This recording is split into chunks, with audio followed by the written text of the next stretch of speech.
Well, hey there, thanks for stopping by, and if you're new to my channel, welcome. I'm Robbie Greer from Rusticated-Art, and this is Fun Times Family Art, where you get to draw along with me from whatever device you're watching on.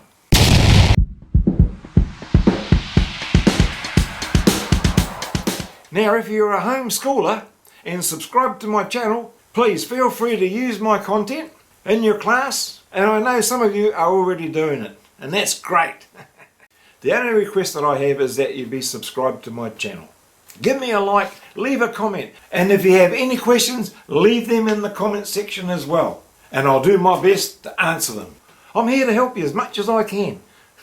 Now be sure to watch till the end, because not only do I share with you all the tips and techniques that I've learnt along the way, but also I'll be giving a shout out to a very special channel, and who knows, it could be yours. So what are we waiting for? Are you ready to get started? Well, come on then.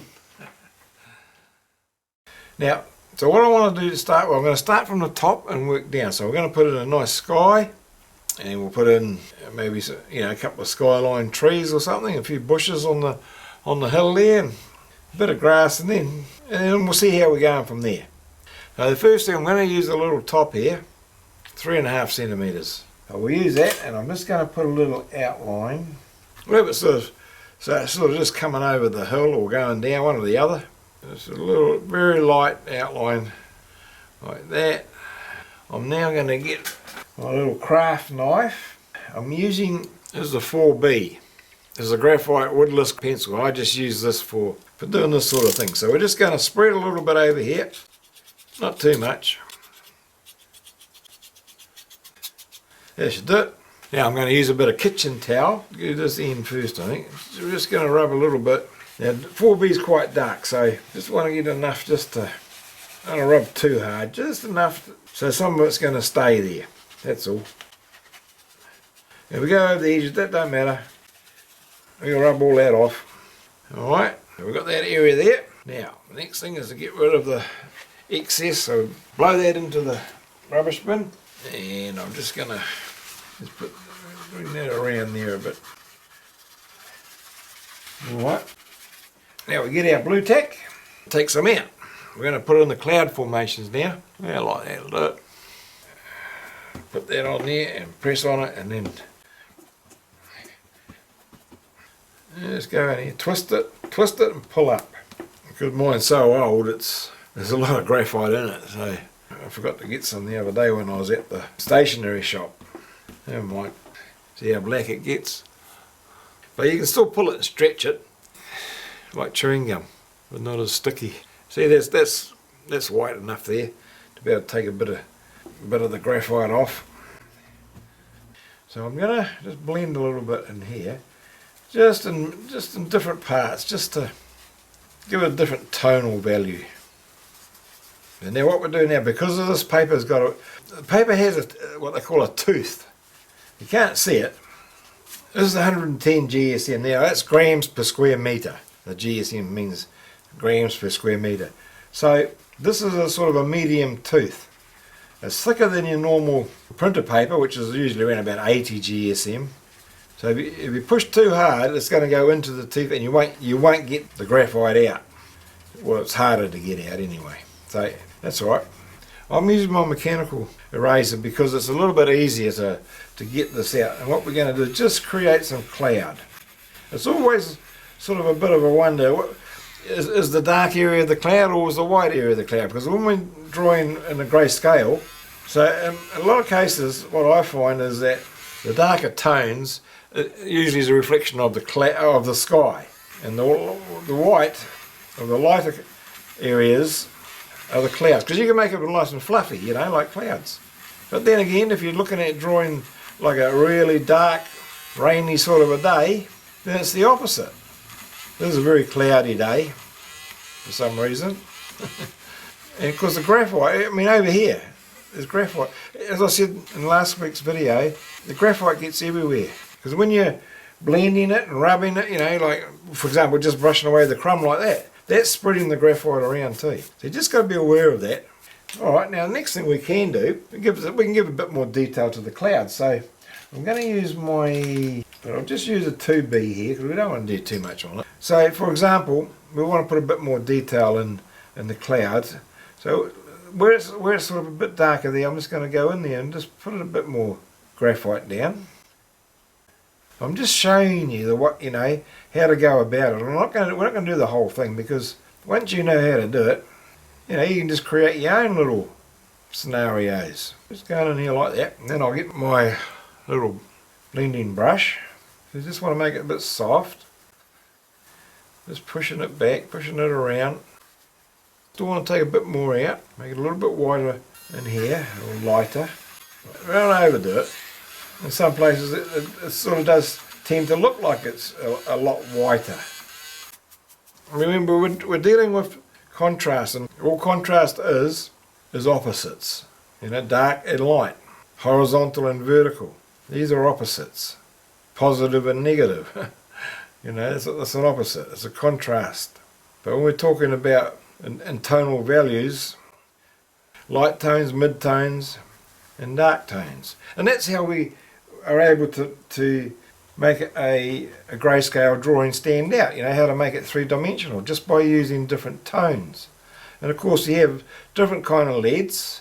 In the H's, which is the hard one, which is not as soft. I think I've got a 4H.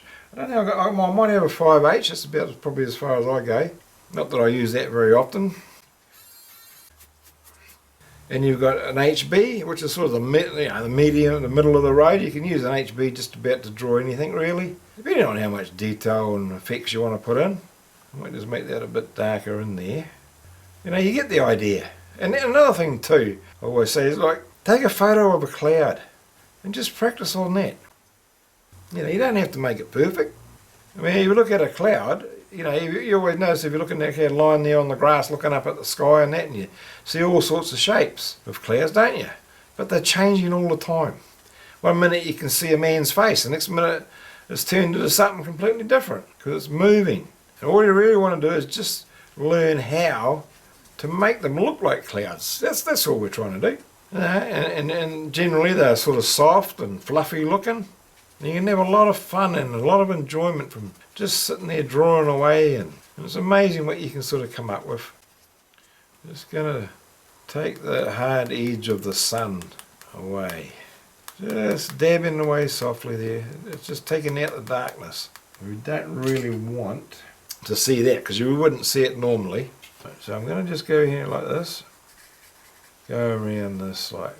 So we do sort of want to see that there is a definite line in the sense of that, there is a sun there.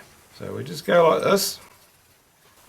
We just didn't want to see that little harsh, rigid line. That's all. Now, as we brush away that crumb, it's going to put more graphite over the sun, which is what we want. See, it's like a little cloud just crossing over in front. So I'm just going to go a little bit lighter, just like that. That's all we need. I think we'll leave that bit for now. Took a little bit out of the ridge there, so we'll just put that back. Just using the brush. Now I'm just going to go in here and just put a little bit more definition into the ridge that's going over here in the background. And usually it's the same as when we're doing the posts and that. By going over it, we sort of pick up little imperfections, especially with like 100 GSM is there's a medium tooth on it, so we're able to pick up these little bits of imperfections and things, and that's what we use to put in the different textures.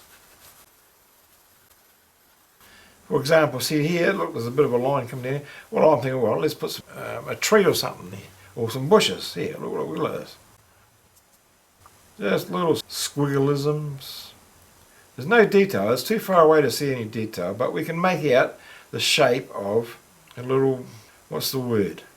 Little cops of trees, is that what they call them? So we're going with the flow of the mountain too. We don't go straight across, we're going this way. Not the mountain, I mean the flow of the ridge. There might be something up here. Have a gum tree or something going on up there.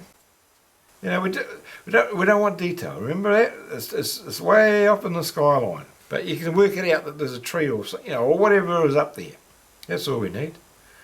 You're not going to actually sit there and look at that and go, oh, what's that? Your eye will just, as you're glancing over it, they'll just say, oh, there's a nice little scene. You've got some trees there in the background. That's all you need to know. That's all your eyes need to know. They'll tell the brain what it is. You know, that's all we need to do.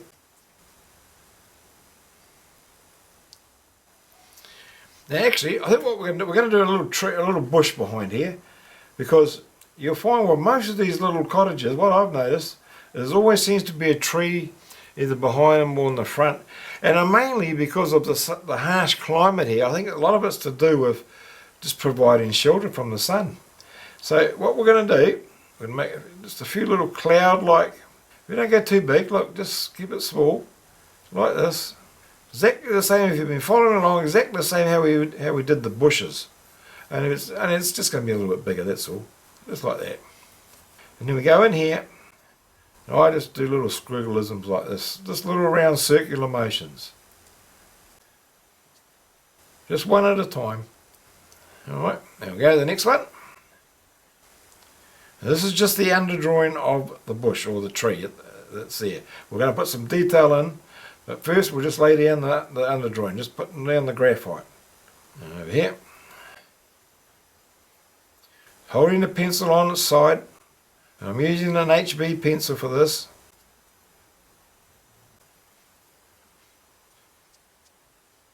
I'm going to get my mechanical pencil now.